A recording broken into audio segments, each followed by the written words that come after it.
Good morning, it's James. It's so good to see you today. Thank you for your time. Thank you for your energy. I'm deeply grateful to have the honor and the blessing of laying eyes on you, and I do hope and pray that this message finds you and all the people that you love peaceful, thriving, and very, very well.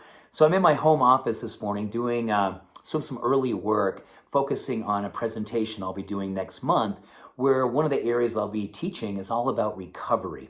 Performance and recovery, its relationship to mental health, physiological well-being, longevity, success, and a lot of things that just a few years ago people didn't talk a whole lot about. And that was about taking breaks throughout the day, giving yourself an opportunity to take a nap. I think there was a lot for years and years about how much can you produce a day and how long can you go every day and who's the first one in, who's the last one to leave.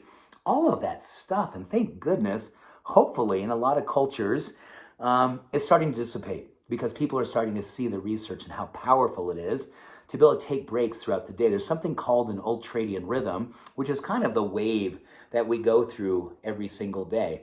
And this wave is a time when you can actually be working and then taking some time off. Be working and take some time off.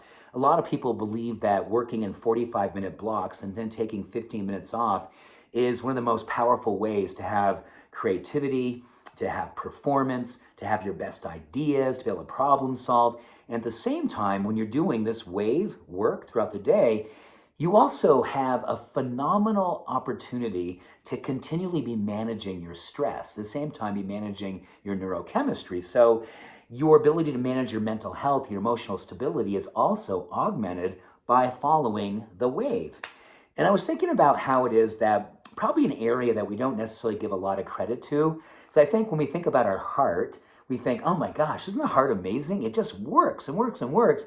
Like 70, 80, 90 years just constantly working and beating and pushing blood into our bodies. Well, we know also that the heart doesn't work all the time.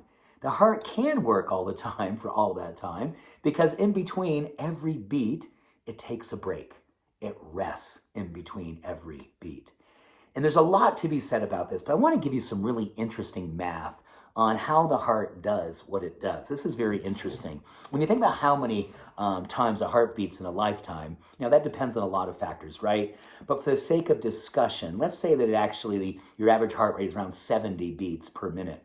That's 4,200 beats per hour, just over 100,000 beats per day, and over 35 million beats per year.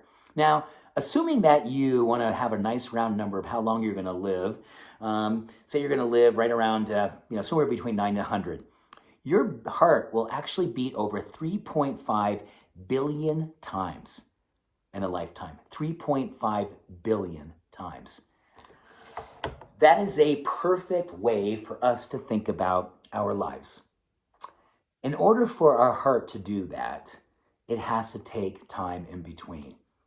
And I think for anyone here who's been on the planet maybe 40, 50, 60 years, you start to experience fatigue. You start to maybe have some issues with your mental health, your emotional resilience. And then we start to give ourselves permission to ask, what could I be doing to help to augment my overall well-being?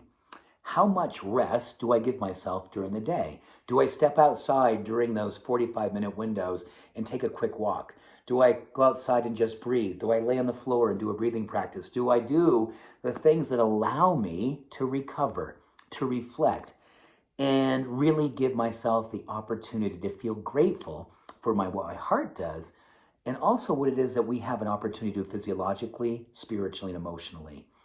Build plateaus of work, and in between, give yourself permission to step into rest zone.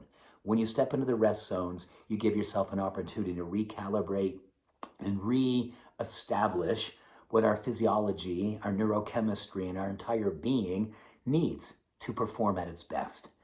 Let us consider the power of moving from the human doing to the human being and take a cue from our heart. Our heart can do what it can do because it rests throughout the day. It rests throughout the life that it gives us because it rests.